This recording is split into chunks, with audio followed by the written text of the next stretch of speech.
Welcome back. आज मैं आपके साथ बात करने वाला हूँ एक कंपनी के बारे में जिसका नाम है लार्सन एंड टूब्रो लिमिटेड। ये कंपनी इंडिया की लार्जेस्ट इंजीनियरिंग और कंस्ट्रक्शन कॉन्ग्लोमरेट है।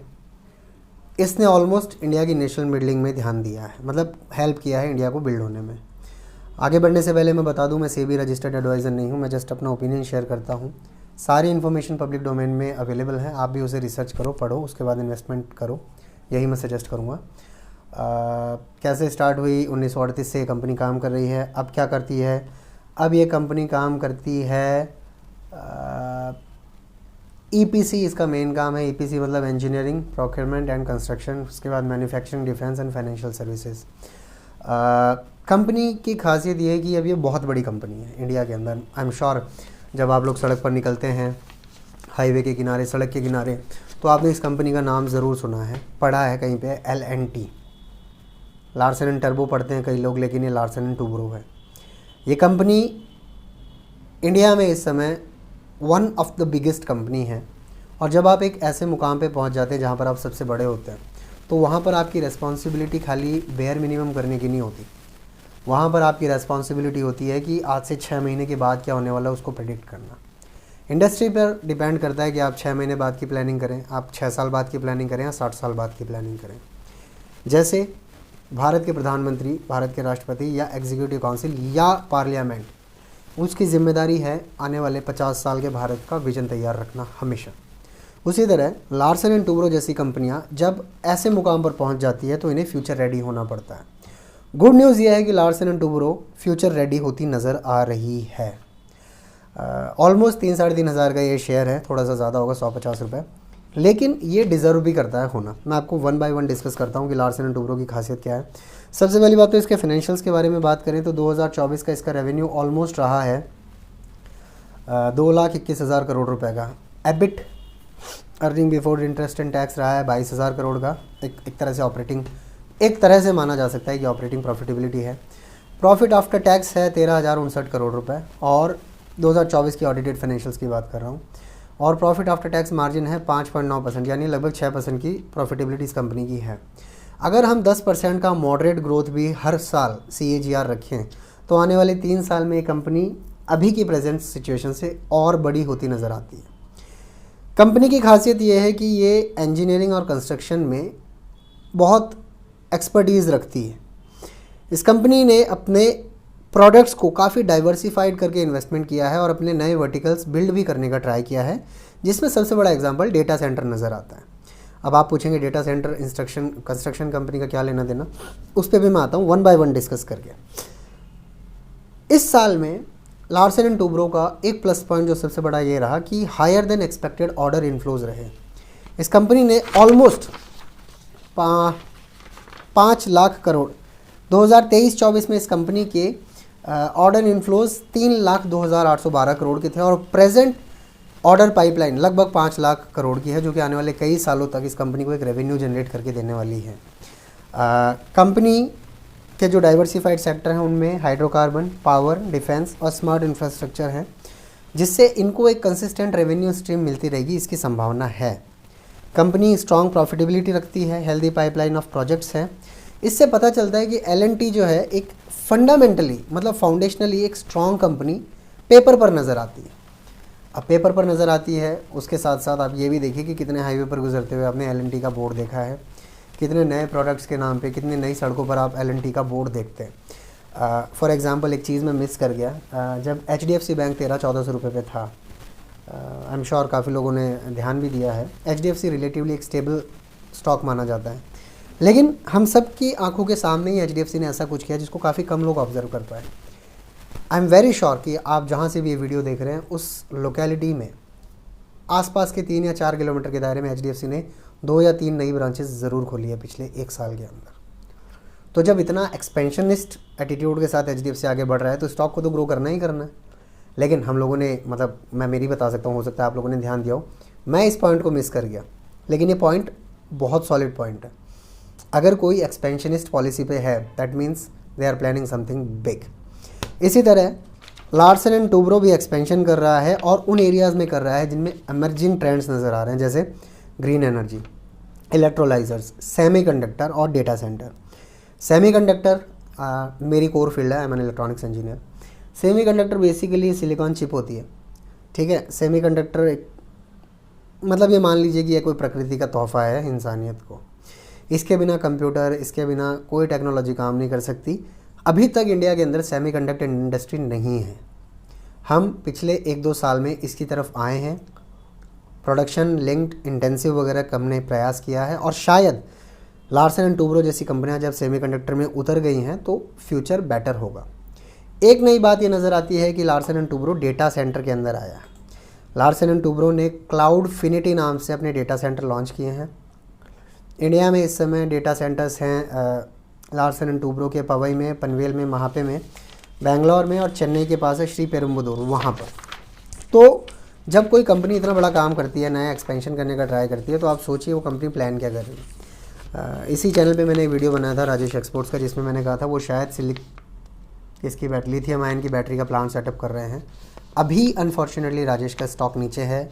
To the best of my understanding and my observation stock ऊपर आना चाहिए अगर कोई बहुत बड़ा कांड नहीं होता है तो। इसलिए एक्सपेंशनिस्ट पॉलिसी और ट्रेंड को देखते हुए अगर कंपनी एक्सपैंड करती है तो that's a good sign. Company large scale product, मतलब एल&टी की बात कर रहा हूँ, company large scale project execution में एक्सपीरियंस रखती है। इंफ्रास्ट्रक्चर प्रोडक्ट्स,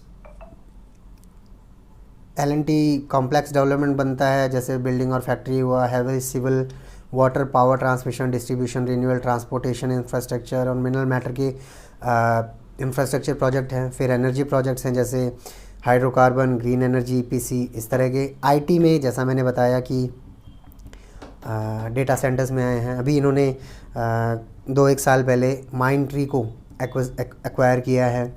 इसके अलावा टेक्नोलॉजी सर्विसेज है, जैसे इन्फोसिस हुआ, उस प्रकार की सर्विसेज हैं। इन्फोसिस कहना उचित नहीं है, बट एक आईटी टेक्नोलॉजी में कंपनी है। इसके अलावा क्लाउड बेस्ड टेक्नोलॉजी और एआई रेडी टेक्नोलॉजी में कंपनी अपना एक फ्यूचर देखती है। एटलीस्ट उस सिचुएशन को ये एक्सप्लोर तो कर रहे हैं। High tech manufacturing, heavy engineering और प्रिसीजन इंजीनियरिंग, ये एक कोर कॉम्पिटेंस इस कंपनी की है, जिसके अंदर ये और इन्वेस्ट कर रही है। फाइनेंशियल सर्विसेज, जब एक कंपनी इतनी बड़ी बन जाती है और बहुत सारे मतलब बहुत बड़ा एक डेटा बेस, कंज्यूमर बेस बन जाता है, उस कंपनी के लिए फाइनेंशियल सर्विसेज प्रोवाइड करना एक तरह से रिलेटिवली आसान काम हो जाता है। सपोज़ आपके पास कुछ एक्स्ट्रा पैसा रखा है और आप एंड में ये चाहते हैं कि आपको 8% ब्याज मिल जाए, तो आप इन्फ्लेशन से फाइट कर पाए। आप बैंक में एफडी करा दीजिए, दिमाग मत लगाइए, काम हो जाएगा। अगर आप ये चाहते हैं कि आपके पास पैसा रखा है, 10% कमाना चाहते हैं, तो आप म्यूचुअल फंड एटसेट्रा में चले जाइए, थोड़ा सा रिस्की इन्वेस्टमेंट होगा। फिर जब आप इस सब से ऊपर बढ़ के अपना ही एक रेट ऑफ इंटरेस्ट अर्न करना चाहते हैं, तो आप फाइनेंशियल सर्विसेज में जाते हैं। एल&टी इसके अंदर भी है। Development projects, Hyderabad metro, Nabha power, green hydrogen, build own operate, बहुत सारी ये चीज़ें कर रही है एल&टी। एक चीज़ जो एल&टी को बाकी कंपनी से अलग बनाती है वो ये है, अलग नहीं बनाती है, वो ये है कि जैसे मैंने आपको बताया ऑर्डर इन्फ्लोज हैं 3,02,812 करोड़ के थे 2023-24 में, जो कि 31.4% की ग्रोथ दिखाता है प्रीवियस ईयर 2022-23 से। अब जो ग्रोथ हुई है वो कंपनी की कहाँ से हुई है? कंपनी की एल&टी की ग्रोथ हुई है, इन्होंने मिडल ईस्ट में काफ़ी इन्वेस्टमेंट किया है। मिडल ईस्ट के अंदर भी बहुत ज़्यादा एक केपेक्स इन्वेस्टमेंट हो रहा है, कैपिटल इन्वेस्टमेंट हो रहा है, एक्सपेंडिचर हो रहा है। मिडल ईस्ट के साथ साथ गवर्नमेंट ऑफ इंडिया की केपेक्स इनिशिएटिव्स, मैं आगे बात करता हूँ इंडिया की गवर्नमेंट ऑफ इंडिया की केपेक्स इनिशिएटिव्स के बारे में। मिडल ईस्ट ऑर्डर बुक जो है इस कंपनी की, वो ऑलमोस्ट इंटरनेशनल ऑर्डर इन्फ्लोज का 38% से 54% हो गया। यानी जो इंटरनेशनल इन्फ्लोज हैं इस कंपनी के पास ऑर्डर बुक के, उनमें से 54% मिडिल ईस्ट के अंदर जो इंफ्रास्ट्रक्चर प्रोजेक्ट हो रहे हैं वहाँ से आ रहा है। एज ऑफ सितंबर 2024, सितंबर 2024 के अंदर एल&टी की प्रेजेंट आउटस्टैंडिंग जो अभी उनको ऑर्डर एग्जीक्यूट करने हैं वो 5,10,402 करोड़ के हैं। डोमेस्टिक ऑर्डर्स में 77%, यानी 100 रुपये में से 100 ऑर्डर्स में से 77% ऑर्डर्स तो इंडिया के हैं, जिनमें से भी अधिकतर ऑर्डर्स गवर्नमेंट ऑफ इंडिया के हैं। हाँ, मतलब गवर्नमेंट ऑफ इंडिया और स्टेट गवर्नमेंट्स के हैं। तो वहाँ पर भी हमें नज़र आता है कि कंपनी बहुत मतलब ए क्लास बायर्स और कस्टमर बेस के साथ काम कर रही है। ऑर्डर इनफ्लोज बढ़े हैं, कोविड या माइंट्री एक्विजिशन हुआ, बाय बैक इन्होंने जुलाई 2023 में लॉन्च किया, 21% स्टेक E2E नेटवर्क यानी AI अनेबल्ड एक कंपनी है डेटा सेंटर्स की, उसको इन्होंने एक्वायर किया है। आई थिंक मे बी 2023 के अंदर ही आसपास किया है, 2025 नहीं है, 2023 ही है ये। सो कंपनी में काफ़ी कुछ हो रहा है, एग्जीक्यूशन कैपेबिलिटीज़ बढ़ रही हैं, compounded annual growth rate of order inflows इनका अच्छा है, डाइवर्सिफाइड रेवेन्यू स्ट्रीम्स जैसा मैंने बताया, इंफ्रास्ट्रक्चर और कैपिटल एक्सपेंडिचर, ये एक बड़ी बात है। गवर्नमेंट ऑफ इंडिया के बारे में भी एक बात जो हमें नज़र आनी चाहिए थी, वो ये है कि भारत इस समय एक रॉबस्ट ग्रोथ फेस में काम कर रहा है, एंटर हो रहा है। अब इंडिया का एक एम्बिशन है, इंडिया का एम्बिशन है हमें दुनिया की मैन्युफैक्चरिंग फैक्ट्री बनना है। जैसे अभी मैन्युफैक्चरिंग फैक्ट्री चाइना है, आप पॉल्यूशन की बात छोड़ दीजिए, आप चीप लेबर की बात छोड़ दीजिए, हमारे रेड टेप एटीट्यूड ब्यूरोक्रेसी की बात छोड़ दीजिए, लेकिन इंडिया की एक एम्बिशन तो है। और इंडिया ने एक वर्ड है national infrastructure pipeline, I think NIP होना चाहिए। हाँ, इंडिया ने NIP डिक्लेयर किया, आई थिंक 2022-21 में किया था, मैंने उस पर भी एक वीडियो बनाया था। 111 लाख करोड़ रुपए के 7,000 इंफ्रास्ट्रक्चर प्रोजेक्ट्स इंडिया के अंदर चल रहे हैं या प्रपोज्ड हैं। इंडिया को 2025 तक मॉडर्नाइज और 2047 तक डेवलप्ड इंडिया बनाने का एक एम्बिशन है। होगा नहीं होगा बड़ी बात नहीं है, ड्रीम देखना बड़ी बात है। अगर भारत की सबसे बड़ी कंपनी जिसका नाम है Larsen and Toubro, Bharat 111 lakh crore रुपए का इन्वेस्टमेंट करने वाला है इंफ्रास्ट्रक्चर में, तो सबसे ज़्यादा बेनिफिट इस कंपनी को होना चाहिए, मुझे ऐसा नज़र आता है, जो कि नज़र भी आ रहा है। कैसे नज़र आ रहा है? नज़र ऐसे आ रहा है कि 2022 के अंदर 4.5 लाख करोड़ यूनियन गवर्नमेंट, अच्छा बजटरी एलोकेशंस अपन ये देखते हैं ना, इंफ्रास्ट्रक्चर स्पेंडिंग जो 2020 में 8 लाख करोड़ थी, वो 19 लाख करोड़ रुपए हो गई है 2024 में। इसके अलावा अभी भी इंडिया के अंदर आने वाले 5 साल में CAGR में गवर्नमेंट इंफ्रास्ट्रक्चर स्पेंडिंग का नज़र है आता है, वो 10 से 12% का ग्रोथ होना ही होना होता है। यानी सपोज़ कीजिए पहले साल 100 हुआ तो अगले साल 10% ग्रोथ पे फिर 110 हो जाएगा, फिर अगले साल उसका कर लो वो 121 हो जाएगा क्योंकि 110 का 10%, फिर अगले साल में आप 12.1 जोड़ दीजिएगा 133 हो जाएगा, तो 3 साल के अंदर वो 33% हो जाए। CAGR जब आप एंड में देखते हैं तो आपको पता चलता है कि कितना डिफरेंस आ गया है इसके अंदर। इसके अलावा बजटरी एलोकेशंस हो रहे हैं, डिफेंस सेक्टर में काम हो रहा है, इंफ्रास्ट्रक्चर में काम हो रहा है,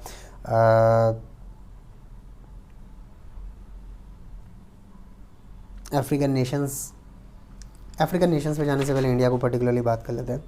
गति शक्ति प्रोग्राम, देखिए इंडिया के या किसी भी देश या किसी भी बिज़नेस के अंदर एक बहुत बड़ा कंसेप्ट होता है सप्लाई चेन का।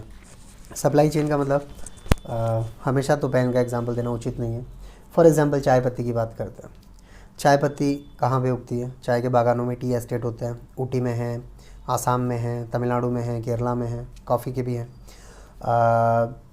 किसी ने वो ज़मीन खरीदी, किसी ने वहाँ पर परफेक्ट सीज़न आने से पहले उस चीज़ को तैयार किया ज़मीन को, फिर वहाँ पर प्लांटेशन हुआ, फिर उसमें समय समय पर खाद दी, फिर चाय पत्ती तैयार हो गई, मतलब पत्तियाँ निकलती हैं, फिर उन पत्तियों को किसी फैक्ट्री में भेजा गया, ठीक है। अब फैक्ट्री उस बागान के आसपास यूजुअली वहीं होती है, चलो फैक्ट्री में दे दिया। अब तमिलनाडु के ऊटी में अगर चाय का बागान है तो वो अगर पंजाब के लुधियाना में कहीं पहुंचाना है तो उसमें कितने हाथ लगते हैं, कितने सप्लाई चेन लगता है। ऊटी अगर आप गए हैं तो आप समझेंगे पहाड़ के ऊपर है, पहाड़ मतलब जिगजैग रास्ता है, मैं काफ़ी ड्राइव करके गया हूँ वहाँ पे। अगर वहाँ से फैक्ट्री से प्रोडक्शन होकर मान लीजिए एक पैकेट बन के आता है 100 ग्राम का चाय पत्ती, 1 किलो का चाय पत्ती का, तो पहले तो उसको नियरेस्ट स्टेशन पे लाया जाएगा। ऊटी के नियरेस्ट स्टेशन पड़ता है कोयम्बतूर, हाँ कोयम्बतूर ही पड़ता है। अब कोयम्बतूर एक इंडस्ट्रियल हब है, एक बड़ा प्लेस है कोयम्बतूर, लेकिन कोयम्बतूर उतना बड़ा नहीं है और समुद्र के जरिए बाहर भी नहीं भेज सकते क्योंकि कोयम्बतूर लैंडलॉक्ड है। अब कोयम्बतूर से नियरेस्ट पोर्ट पड़ेगा चेन्नई पोर्ट पड़ेगा। चेन्नई पोर्ट से अगर विदेश भेजना है हमें तो एक पूरी एक सप्लाई चेन बनी। अब पंजाब अगर भेजना है तो आप कोयम्बतूर से फिर बैंगलोर आएंगे, फिर बैंगलोर से शिपमेंट स्टेट्स चेंज करते करते पंजाब के लुधियाना पहुंचेगा। इस सप्लाई चेन के अंदर काफ़ी लोग इन्वॉल्व हुए। इस सप्लाई चेन के अंदर काफ़ी बड़ा पार्ट जो रहा वो ट्रांसपोर्टेशन का रहा। अब इंडिया या दुनिया का कोई भी ऐसा कंपनी जो एम्बिशियस है, अचीव करना चाहता है फास्ट सप्लाई चेन को, बेटर सप्लाई चेन को, जिसमें सामान ख़राब ना हो, रोड कनेक्टिविटी अच्छी हो, हमें सामान यहाँ से वहाँ आसानी से पहुँच जाए, कुल मिला के फैक्ट्री से एंड यूज़र तक सामान बहुत तेज़ी से और आसानी से पहुँच जाए, उसके लिए गति शक्ति प्रोग्राम चला रहा है इंडिया। ये मतलब अपने आप में जब आप इंफ्रास्ट्रक्चर के लिए फ्यूचर रेडी होते हैं तब आप इस बारे में सोच सकते हैं कि हम गति शक्ति प्रोग्राम चला रहे हैं। L&T जैसी कंपनियां गति शक्ति प्रोग्राम से बहुत कमाने वाली है। प्रधानमंत्री ग्राम सड़क योजना, जिसकी कोर कॉम्पिटेंसी सड़क बनाना हो, L&T रोड इंफ्रास्ट्रक्चर में बहुत ज़्यादा एक्सपर्टीज़ रखता है, प्लस नाम बड़ा है। L&T किसी भी बड़े प्रोजेक्ट में L&T की बिडिंग होती है, L&T अवार्ड्स मिलते रहते हैं उसको प्रोजेक्ट्स। प्रधानमंत्री ग्राम सड़क योजना फेज़ 4 आया है। इसके अलावा हमारे यहाँ ग्रीन हाइड्रोजन मिशन चल रहा है। इंडिया का एम है कि 2030 तक 5 million metric ton green hydrogen हम बनाएंगे, उसके लिए सब्सिडीज़ इन्वेस्टमेंट दे रहे हैं, उसके अंदर भी L&T ने स्टार्ट किया है। रिन्यूएबल एनर्जी के हमारे टारगेट हैं। रिन्यूएबल एनर्जी में देखो सबसे बड़ा नाम तो रिन्यूएबल एनर्जी जैसा नाम से क्लियर है, विंड एनर्जी होता है, सोलर एनर्जी होता है। एक बड़ा पार्ट इसका न्यूक्लियर, आज नहीं तो कल ये लोग न्यूक्लियर में भी आएंगे। L&T में भी इस पन्ने पे जिससे मैं रिसर्च करके बोल रहा हूँ, देख के बोल रहा हूँ, उसके अंदर ये न्यूक्लियर की डिस्कशंस नहीं है, but future is nuclear.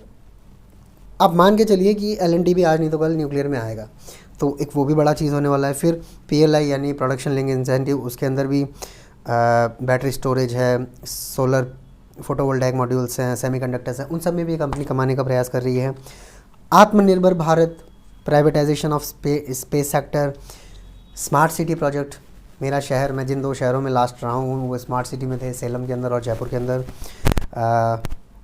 Metro expansion, metro के प्रोजेक्ट्स बहुत ही जयपुर में है मेट्रो। डिजिटल इंफ्रास्ट्रक्चर जैसा मैंने आपको बताया, डेटा सेंटर वगैरह है। इसके अलावा जब कंपनियाँ इतनी बड़ी होती है जिनका मार्केट कैप 5 लाख करोड़ होता है, वहाँ पे फिर PE मैटर नहीं करता, वहाँ पर CAGR देखा जाता है, वहाँ पर कैपिटा एक्सपेंडिचर देखा जाता है, या एक आम भारतीय से कंपनी कितना रुपया निकाल सकती है, टैक्स पेयर का कितना रुपया कंपनी कई लोगों से निकाल सकती है, वो मैटर करता है। कंपनी बहुत कंफर्टेबल है, company too big to fail है। Company too big to fail होने के साथ साथ ऐसी कंपनीज़ का एक प्रॉब्लम ये भी होता है कि एक सैचुरेशन लेवल होता है।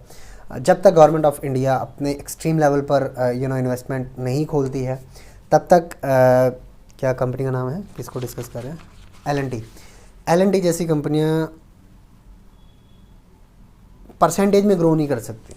फिर सपोज़ अगर इनमें फिर 15% हमें ग्रोथ चाहिए तो उसमें से 8% तो इन्फ्लेशन से आएगा, और बाकी का जो 7% आना है वो या तो वॉल्यूम से आएगा, या फिर क्वालिटी से आएगा, या फिर फॉरेन इनफ्लोज से आएगा, जिसके अंदर भी ये कंपनी ग्रोथ करती हुई नज़र आ रही है। कंपनी इंडिया इंडस्ट्रियल में है, कंपनी इंडिया इंफ्रास्ट्रक्चर में है, कंपनी का कंपटीशन इंडिया डिफेंस में भी है, इंडिया पावर में भी है। रेवेन्यू कंपनी का ग्रो हुआ है 2020 में 1,45,000 करोड़ से 2024 के अंदर 2,21,000 करोड़, जैसा मैंने बताया। एक्सपोनेंशियली माना जा सकता है। रेवेन्यू जो सबसे ज़्यादा आता है वो इस कंपनी का इंफ्रास्ट्रक्चर प्रोजेक्ट से आता है, फिर उसके बाद कुछ हाईटेक मैन्युफैक्चरिंग है, फिर उसके बाद एनर्जी प्रोजेक्ट्स हैं, उसके बाद फिर फाइनेंशियल सर्विसेज से भी आता है, IT से भी इस कंपनी का एक बड़ा पार्ट आता है। ऑर्डर बुक इंडिया से 60%, मिडल ईस्ट से 34% और बाकी रेस्ट ऑफ द वर्ल्ड से 6% ऑर्डर बुक है। प्रॉफिट आफ्टर टैक्स इसका ऑलमोस्ट एक अच्छे लेवल पे है, 5-5.5-6% प्रॉफिटेबिलिटी इस कंपनी की नज़र आती है। अदर देन दिस कंपनी के बारे में डिस्कशन करने को कुछ है नहीं, बट ये एक ऐसी कंपनी है जो अगर वो कहते हैं ना कि क्या बोलते हैं उसको, ट्रिकल डाउन इफ़ेक्ट। अगर इंडिया के ग्राउंड लेवल पे एम्बिशन नज़र आनी चाहिए, भारत सरकार ने कुछ अनाउंसमेंट की, उस अनाउंसमेंट को आम जनता को सड़क पर देखने के लिए, आम जनता को अपने आसपास देखने के लिए बीच में कुछ बड़े नामों की ज़रूरत पड़ती है। For example Adani, for example Reliance, for example Tata, और भी बड़े प्लेयर्स हैं, मुझे यही याद आ रहा है। इसके अंदर एक बड़ा नाम लार्सन एंड टुब्रो का आएगा। आज कल और आने वाले कई सालों तक भारत की ग्रोथ स्टोरी में लार्सन एंड टुब्रो का नाम रहेगा। So Larsen and Toubro is a good company with a strong order book. ये स्टॉक रिकमेंडेशन नहीं है, ये जस्ट एक एनालिसिस है, pure raw fact based analysis और ओपिनियन बेस्ड एनालिसिस। बाकी इन्वेस्टमेंट से पहले हमेशा अपना दिमाग यूज़ करना है, हमेशा उधार लेके पैसे नहीं लगाने हैं, रातों रात करोड़पति बनने का सपना नहीं देखना है, किसी का पैसा चोरी नहीं करना है या हराम का नहीं लेना है। Happy growing. जय हिंद।